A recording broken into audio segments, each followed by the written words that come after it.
Y hey, ¿cómo están? En esta ocasión vamos a tratar acerca de ejemplos de textos narrativos. Como primer punto tenemos el cuento, que es una narración breve, con pocos personajes y desenlace rápido. Como ejemplo tenemos el gusano Nano.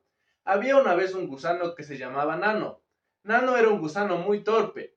Caminaba despacio, se tropezaba en todas las piedras y siempre se caía.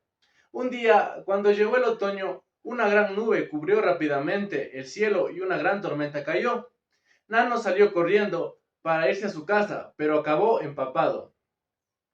Por otro lado tenemos la leyenda, que es narraciones que mezclan hechos reales y sobrenaturales. Por ejemplo, tenemos la leyenda de la Mojana. Según esta leyenda, la Mojana es una mujer diminuta que rapta a los niños y niñas que se acercan a sus dominios. Vive en una casa de piedra, debajo del agua, donde cría diversos animales. Es blanca y tiene larguísimos cabellos dorados, que le llegan hasta la punta de los tobillos. Se dice que cuando los niños van a bañarse a las aguas, los rapta de su morada. Para protegerlos de la mojana, es necesario atarlos con una cuerda especial. Por otro lado tenemos el mito, que es una historia de un corte fantástico que explica un lugar o un suceso. Como por ejemplo tenemos Rómulo y Remo y la fundación de Roma. Cuando Rea Silva, hija de Númitor, dio a luz a los gemelos Rómulo y Remo, el tío de esto los mandó a arrojar al río Tíber. Amulio había destronado a Numitor y las criaturas suponían un peligro para su reinado. Los dos pequeños fueron recogidos y amamantados por una loba en la orilla del río. Después fueron rescatados por unos pastores. Años más tarde, su abuelo los reconoció y tras la muerte de Amulio, volvió a recuperar su reinado. Pronto, Rómulo y Remo decidieron levantar su ciudad cerca del lugar donde habían sido salvados. Más tarde los buitres decidieron que el futuro rey tendría que ser Rómulo. Este trazó los límites de la ciudad y advirtió que nadie debía cruzarlos. Remo eludió el orden de Rómulo. Entonces se describió una luz que acabó con su vida. Asimismo encontramos la novela. En cambio es una narración real o ficticia mucho más extensa y compleja que un cuento. Por ejemplo, Los detectives salvajes de Roberto Bolaño. Hasta entonces yo había asistido 4 veces al taller y nunca había ocurrido nada, lo cual es un decir, porque bien mirado siempre ocurrían cosas. Leíamos poemas y Álamo, según estuviera de humor, los alababa o los pulverizaba. Uno leía, Álamo criticaba, otro leía, Álamo criticaba, otro más volvía a leer, Álamo criticaba. A veces Álamo se aburría y nos pedía a nosotros, los que en ese momento no leíamos, que criticábamos también, y entonces nosotros criticábamos y Álamo se ponía a leer el periódico. Por otro lado también tenemos la poesía épica, que es la narración de hechos legendarios, reales o ficticios, como por ejemplo la Ilíada de Homero. Díjole Minerva, la diosa de los brillantes ojos, vengo del cielo para apaciguar tu cólera, si obedecieres y me envía Juno, la diosa de los niveos brazos, que os ama cordialmente a entrambos, y por vosotros se preocupa. Ella cesa de disputar. No desenvaines la espada incurable la palabra como te parezca. Lo que voy a decir se cumplirá. Por esto, ultraje, se te ofrecerá un día triples y espléndidos presentes. Domináis y obedecednos, contestó Aquiles, el de los pies ligeros. Preciso es, oh diosa, hacer lo que mandáis, aunque el corazón esté muy irritado.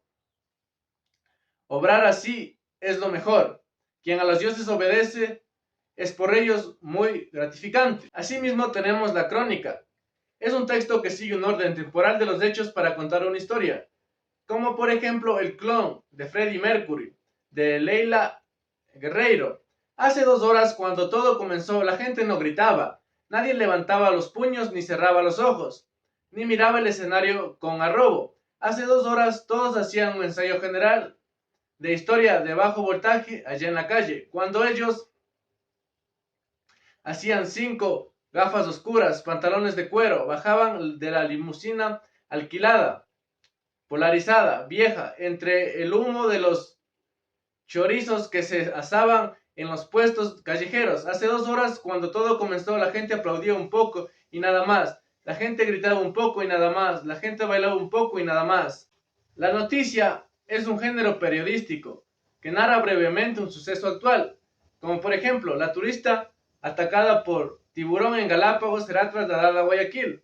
Tras el ataque de un tiburón que sufrió una turista mexicana de 42 años, el lunes 3 de julio de 2023, en el islote de Mosquera, en Galápagos, la mujer fue trasladada desde la isla hacia Guayaquil. La víctima recibió varias mordidas en su pierna derecha por parte del animal acuático mientras realizaba snorkeling o buceo superficial en el islote, ubicado entre Seymour y Baltra.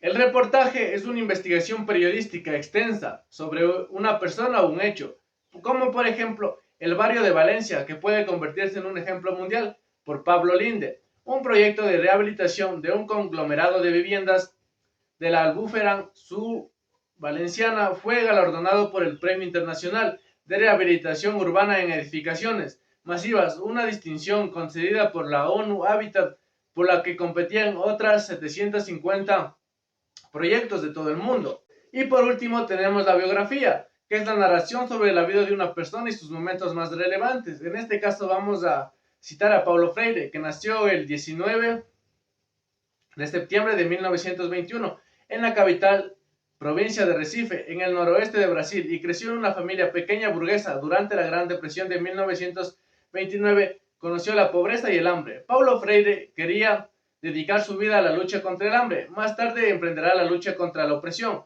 Freire obtuvo un título universitario en la Facultad de Derecho de la Universidad de Pernambuco, pero decidió que una carrera relevante por el que descubrió que los que había estudiado el derecho de propiedad de los que no tienen era. Más bien su trabajo y su interés ahora se trasladó a las áreas de educación, de adultos, lingüística, de educación.